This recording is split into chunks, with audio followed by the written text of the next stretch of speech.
예수님이 잡히셨어요. 예수님께서 잡히실 때 마치 흉악범을 잡는 것처럼 그 예수님을 잡는 사람들이 검과 뭉치를 가지고 와서 예수님을 잡으셨죠.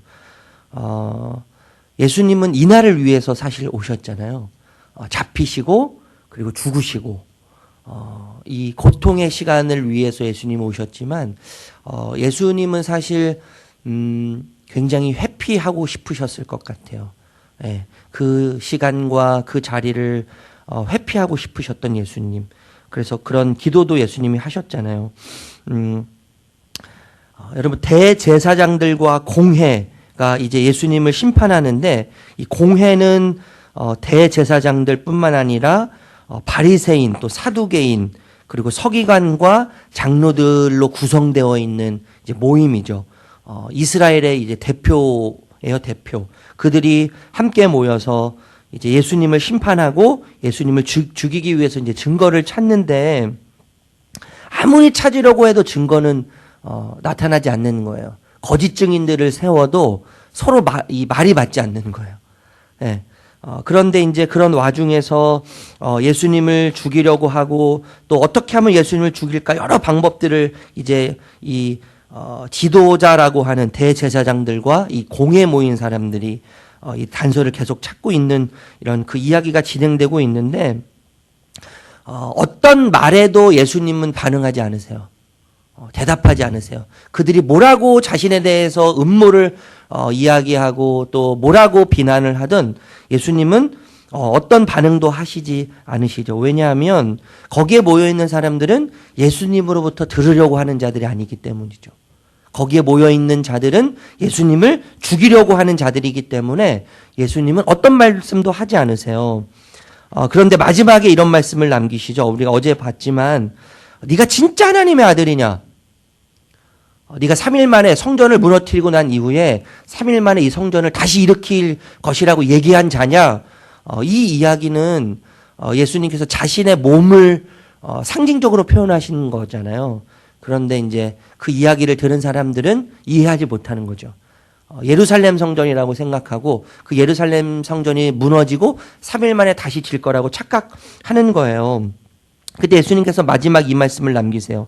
인자가 권능의 우편에 앉은 것과 하늘 구름을 타고 오는 것을 너희가 보리라. 이렇게 예수님께서 아주 당당하게 말씀하시죠. 이 말씀은 곧 뭐죠? 하나님, 내가 하나님이고 메시아임을 너희가 보게 될 것이다. 너희가 죽이려고 하는 내가 하나님이고 나는 메시아다. 이 이야기를 이제 상징적으로 하고 계시는 거예요. 여러분 예수님이 다시 오신다고 하셨잖아요. 지난주에 우리가 살펴봤지만 계절이 변화되는 것을 의심할 것 없이 그죠? 내일 오늘 우리가 이제 새벽에 이 시간 오셨는데 여러분 오시면서 오늘 해가 뜨지 않을 것이라고 의심한 분은 아무도 없을 거예요. 그렇죠? 예. 오늘이 물론 우리가 죽으면 오늘이란 시간은 오지 않지만 그 누구도 내가 죽는다고 해서 내일이라고 하는 시간이 오지 않을 것이라고 의심하는 사람은 없는 거예요. 예. 봄이 지나면 당연히 여름이 올 것을 의심하는 자가 없는 거죠.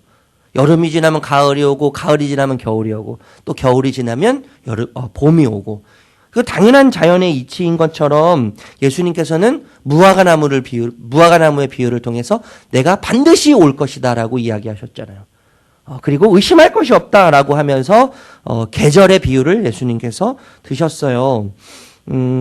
여러분 그런데 예수님이 다시 오신다고 분명히 이야기하셨어요. 의심할 이유가 전혀 없어요. 그럼에도 예수님이 다시 오시지 않을 것처럼 오늘 사는 자들이 있죠. 예수님이 다시 오시지 않을 것처럼 오늘을 사는 자들이 있어요. 그런데 여러분 예수님이 다시 올 것을 인식하면서 오늘을 사는 자들이 있죠. 오늘이 마지막일 것처럼 사는 자들이 있어요. 예수님이 다시 오시지 않을 거라고 생각하면서 오늘이 마지막일 것처럼 사는 자들이 있고요. 예수님이 다시 오실 것을 기억하면서 또 오늘이 마지막이라고 그런 마음으로 사는 자들이 있어요. 오늘을 마지막이라고 생각하면서 사는 생각은 똑같지만 그런데 예수님이 다시 올 것을 인식하면서 오늘을 마지막으로 인식하며 사는 자들과 예수님이 다시 오실 것에 대해서 의심하면서 믿지 않고 오늘을 마지막이라고 생각하면서 사는 자들의 삶의 방식은 완전히 다른 거예요. 완전히 다른 거예요. 여러분, 예수님이 다시 오세요. 네. 그렇기 때문에 여러분, 오늘이 마지막일 수 있어요. 오늘이 마지막일 수 있어요. 네. 예수님이 다시 오실 것을 전혀 의심할 이유가 없는데 오늘이 마지막일 수 있어요. 그렇기 때문에 여러분, 오늘을 최선을 다해서 주님을 사랑함으로, 주님이 나를 사랑하는 방식으로 오늘 하루를 내가 만나는 사람들을 예수님이 나를 사랑하시듯 그렇게 사랑하는 방식으로 살아야 되죠. 나에게 주어진 일들을 그렇게 사랑함으로 대하면서 살아야 되는 것이죠. 나에게 주어진, 나에게 맡겨진 모든 것들을 그렇게 예수님이 나를 바라보시듯이 그렇게 우리는 바라봐야 하는 거예요. 오늘이 마지막일 수 있는 거예요. 여러분, 예수님이 잡히시는 날 밤에 제자들은 예수님을 다 버려두고 도망갔어요. 다 도망갔어요. 그 중에 한 명은 가룟 유다 아니요? 돈을 사랑해서 예수님을 버렸죠. 여러분, 가룟 유다가 얼마나 간교하고 가증하냐면 예수님을 함께 잡으러 갔던 대제사장들과 군인들에게 이렇게 제안하잖아요. 내가 입맞추는 그가 예수다. 그러니까 그를 잡아라. 이렇게 이야기하잖아요. 여러분, 입맞춘다는 것은 뭐죠? 연인과 친구와 선생과 제자 사이에 신뢰와 사랑을 표현하는 방식이잖아요. 사랑과 신뢰를 표현하는 방식인 입맞춤을 통해서 예수님을 파는 가룟 유다. 얼마나 여러분 간교하고 얼마나 가증스럽습니까? 또 여러분, 제자 중에 한 명은 자다가 이불을 덮고 자다가 예수님을 잡으러 왔다는 얘기를 듣고 어떻게 해요? 이불을 내팽개치고 도망가는 거예요. 이 이불이 얼마나 중요한지 그 당시는 이제 옷도 같이 됐잖아요. 겉옷도 같이 되면서 이제 잠잘 때 이불로 사용하는 아주 생존을 위해서는 필수적인 그러한 생활 필수품인데 그것을 버려두고 그것을 내팽개치고 예수님을 버리고 도망가는 거죠. 여러분, 이 사람이 마가라고 이제 학자들은 추측을 하는데 예수님은 여러분 완전 실패자 아니세요? 예수님은 완전 실패자세요. 3년 동안 함께했던 제자들, 동고동락했던 제자들, 먹고 마시고 잠자고 24시간 늘 함께했던 제자들, 그 제자들은 어떤 제자들이에요? 가족을 버려두고 배를 버려두고 근무를 버려두고 생계의 모든 수단을 버려두고 예수님을 따르기로 결정하고 작정하고 그리고 예수님을 따른 자들임에도 불구하고 위험의 순간이 닥치니까 예수님을 버려두고 다 떠난 자들이죠. 예수님께 특별한 교육을 받으면서 특혜와 특권을 누렸던 제자들, 모두가 예수님을 보면서 예수님과 함께 했던 그 주변에 있던 제자들을 부러워했지만 그들은 모두 예수님을 버려두고 한 명도 예 없이 예수님을 버려두고 배와 그물을 버리는 것처럼 헌신짝을 버리는 것처럼 그냥 예수님을 버려두고 도망갔던 자들이죠. 여러분, 예수님은요 진짜 실패자세요. 실패자. 어쩌면 이 세상에서 가장 실패자의 모습으로 이 땅에서 마지막을 보내신 분이 아닐까 하는 생각이 들어져요. 그런데 여러분, 오늘은 그 예수님을 버린 제자 중에 한 명으로 좁혀지면서 이야기가 진행되고 있잖아요. 그 한 사람을 좀 조명하여 베드로잖아요. 베드로, 우리가 읽었지만요. 베드로는 어떤 사람이요? 주는 그리스도시요 살아계신 하나님의 아들이십니다라고 고백했던 자예요. 예수님을 잡으러 왔을 때 칼을 빼서 예수님을 잡으러 온 대제사장의 그 종의 길을 베면서 예수님을 잡지 못하도록 예수님을 방어했던 자죠. 그리고 너가 나를 부인하리라. 닭이 울기 전에 네가 나를 부인하리라 라고 말씀하신 예수님께, 예수님 무슨 말씀이십니까? 저를 모르신다는 말씀입니까? 제가 어떤 사람인지 예수님 모르세요? 다른 사람이 다 예수님을 부인하고 배신해도 저는 절대로 예수님을 부인하지 않겠습니다. 배신하지 않겠습니다. 저는 목숨을 다해서 예수님을 따라가겠습니다. 호언장담했던 자가 바로 베드로 아니었어요? 여러분, 어쩌면 그런 생각이 들어요. 제자들 중에서 가장 인간적으로 제일 의리 있고 신이 있는 사람이 베드로인지 몰라요. 왜냐하면 모든 제자들이 다 도망갔을 때 베드로만큼은 예수님을 처형하기 위해서 예수님을 따랐던 사람들 가운데 무리 가운데 있었죠.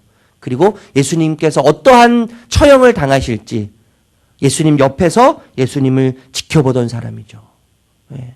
그런 것을 보면 여러분 어쩌면 진짜 다른 제자들보다 더 신이 있고 어쩌면 더 의리 있는 제자인지도 모르죠. 그런데 여러분 그의 장담, 그의 호언장담, 예수님을 향한 그의 인간적인 호언장담은 지켜지지 못했죠. 여종에게 2번, 그리고 곁에 서 있는 사람 중에 한 사람에게 이제 부인함으로 그는 예수님을 향해 부인하는 자신의 호언장담을 지킬 수 없는 사람이 되고 말죠. 우리 66절, 68절 한번 읽어볼까요? 66절, 68절. A절이라고 오늘 큐티에는 A절이라고 되어 있어요. 한번 읽어볼게요. 시작. 베드로는 아랫뜰에 있더니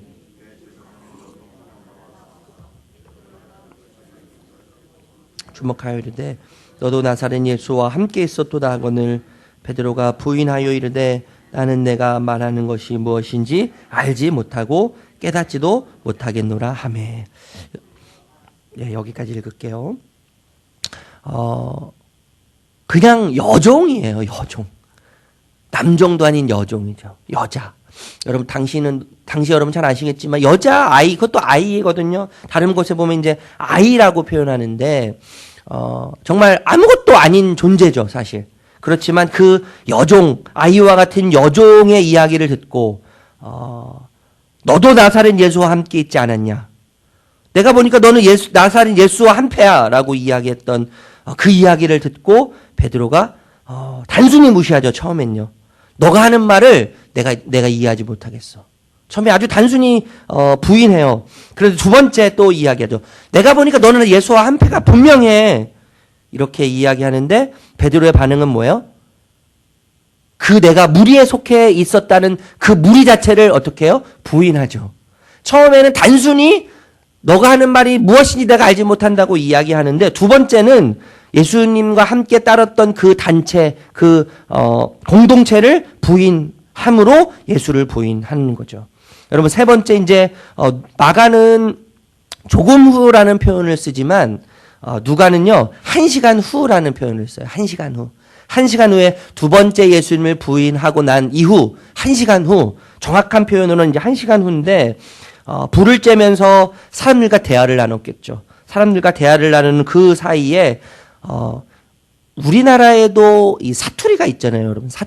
사투리가 있어서 이 사람의 그 억양, 발음을 들으면 어디 출신인지 아는 거예요.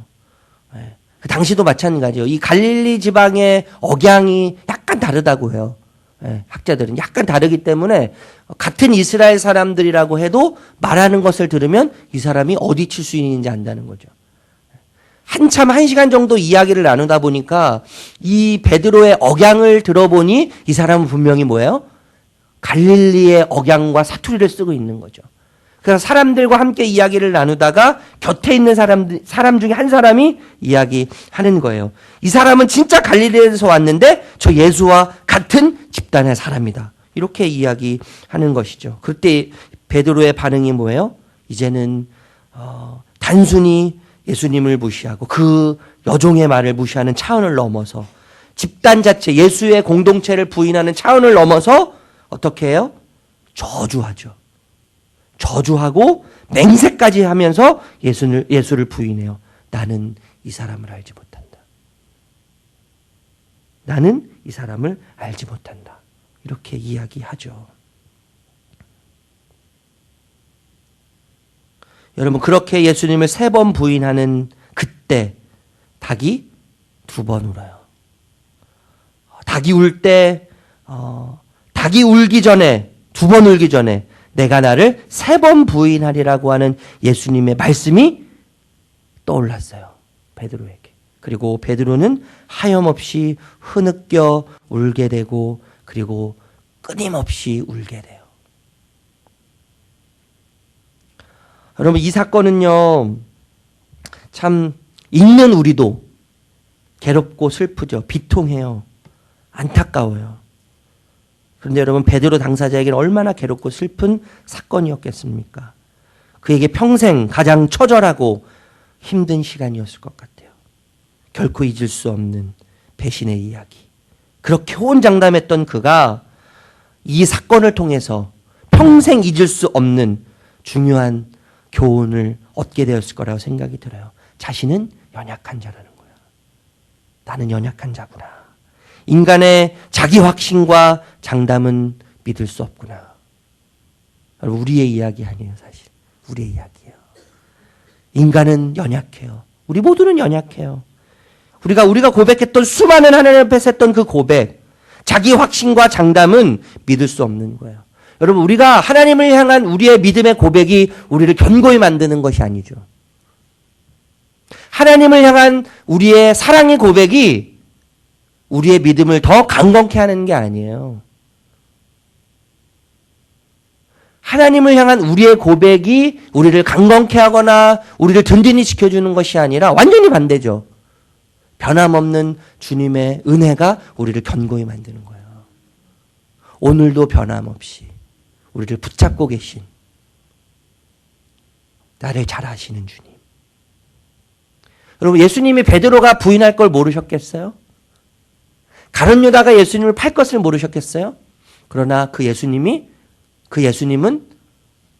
내 살과 내 피라고 말씀하시는 그 마지막 만찬 가운데 그들을 그 자리로 초청하시고 그 자리에 그냥 두시는 거예요. 아셨음에도 불구하고. 그들의 연약함을 아셨음에도 불구하고요. 여러분, 후회와 배신과 실패와 슬픔, 허무함에 잠겨있는 베드로. 이것이 사실 인간이 담아내는 세상의 이야기들의 소재들이고 재료들이에요. 우리들의 이야기예요. 표면상으로 베드로는 예수님을 배신함으로 실패자가 되었어요. 그리고 배신자, 실패자를 제자로 둔 예수님은 완전히 실패자처럼 보여요. 완전한 실패자로 보여요. 그런데 여러분, 우리는 이 이야기가 여기서 끝나지 않는 것을 알고 있죠. 실패자 베드로, 배신자 베드로. 그런데 이 이야기가 여기서 끝나지 않는다는 것을 우리는 알고 있어요. 이 이야기가 베드로의 부인과 통곡으로만 끝났다면 이건 완전히 실패 이야기죠. 베드로의 실패의 이야기뿐만 아니라 그러한 베드로를 제자로 삼으셨던, 그런 베드로를 품으셨던, 그런 베드로와 함께 했던 예수님의 실패 이야기이죠. 이 이야기는 이렇게 끝났다면요. 굳이 예수님께서 이 이야기를 여기에 왜 기록하셨을까요? 이렇게 끝났다면 후회, 배신, 실패, 슬픔, 허무함의 인간의 이야기는 여러분 상한 갈대를 꺾지 않으시는, 꺼져가는 심지도 끄지 않으시는 하나님의 절대적 사랑에 의해 포장됨으로 인간의 이야기는 반전을 이루죠. 실패의 이야기가 반전을 이루게 돼요. 배신자의 이야기가 반전을 이루게 되는 것이죠. 여러분, 우리의 실패는 예수님의 실패가 아니세요. 우리의 실패는 예수님의 실패가 아니세요. 우리의 실패는 예수님에게 어떤 영향도 주지 않아요. 베드로는 실패자고 배신자고 호언 장담함으로 자신의 말을 지킬 수 없는 연약한 자이나 그런 자를 완전하게 사랑하시는 예수님의 사랑, 변함없이 사랑하시는 변함없는 주님의 사랑. 여러분, 대가 없는 사랑이야말로 진짜 사랑이죠. 베드로가 배신할 것을 알지만 사랑하셨던 그 완전한 주님의 사랑. 가룟 유다가 은삼십에 팔 것을 아셨지만 그럼에도 변함없이 사랑하셨던 예수님의 사랑. 여러분, 배신이 우리들의 이야기 아니에요? 우리들의 이야기? 하나님을 따르기로 호언장담했던 우리가 하나님의 말씀대로 살겠다고 결심하고 결단하고 예수님의 제자가 되겠다고 호언장담했던 우리가 적은 이익 앞에서 아주 작고 초라한 아무것도 아닌 것 같이 보이는 이익 앞에서 헌신짝처럼 말씀을 내팽겨치는 우리들의 연약함. 여러분, 이거 배신 아닙니까? 이게 배신이죠. 이게 배신이죠. 수없는 하나님과의 약속 가운데 헌신짝처럼 내버려지는 그 약속들, 말씀들, 우리에게 수없이 주셨던 그 말씀들 헌신짝처럼 내버림으로 우리가 예수님을 배신하는 행위를 얼마나 많이 하는지 몰라요. 그러나 여러분, 그럼에도 불구하고 예수님은 대가 없이 우리를 사랑하시죠. 그것이야말로 진짜 사랑이에요. 그래서 여러분, 그것이 예수님의 사랑이기 때문에 예수님의 사랑은 늘 성공이죠. 예수님의 사랑은 늘 성공이에요. 우리가 실패 자리에 선다 할지라도 예수님의 사랑은 늘 성공이기 때문에 우리의 실패 이야기를 통해서 예수님의 성공의 이야기를 예수님은 펼쳐가세요. 여러분, 예수님은 그런 사랑으로 우리를 사랑하시는데, 여러분, 우리는 우리를 위해서 살지만 예수님은 그러한 사랑으로 우리를 위해 사시죠. 이게 진짜 사랑이에요. 우리는 우리를 위해서 사는데 예수님은 우리를 위해서 사세요. 그리고 그 예수님은 어떤 사랑으로 사랑하세요? 판자를 제물이 되심으로 다시 사시잖아요. 네. 진짜 사랑이죠, 이게요. 이게 진짜 사랑이죠. 죽는 자가 죽이는 자를 살리세요. 배신당하는 자가 배신한 자를 받으세요. 이 사랑이에요, 이 사랑. 오늘도 그 사랑을 노래할 수 있는 저와 여러분들 되시기를 주님 이름으로 축복합니다. 그 사랑 가운데 주님을 즐거워하는, 주님이 나를 사랑하심으로 그 사랑을 아는 자로 오늘 주어진 하루를 다시 오실 주님을 기억하면서, 십자가에 못 박혀 돌아가셨지만 그것이 끝이 아니라 모든 제자들이 예수님을 부인하고 떠났지만, 예수님을 배신했지만 그 배신의 이야기, 실패의 이야기를 변함없는 사랑의 이야기로, 승리의 이야기로 오늘 다시 한번 우리를 이끌어 가실 것을 확신합니다. 그 은혜 가운데 서는 저와 여러분들 되시기를 주님의 이름으로 축복합니다. 기도하겠습니다.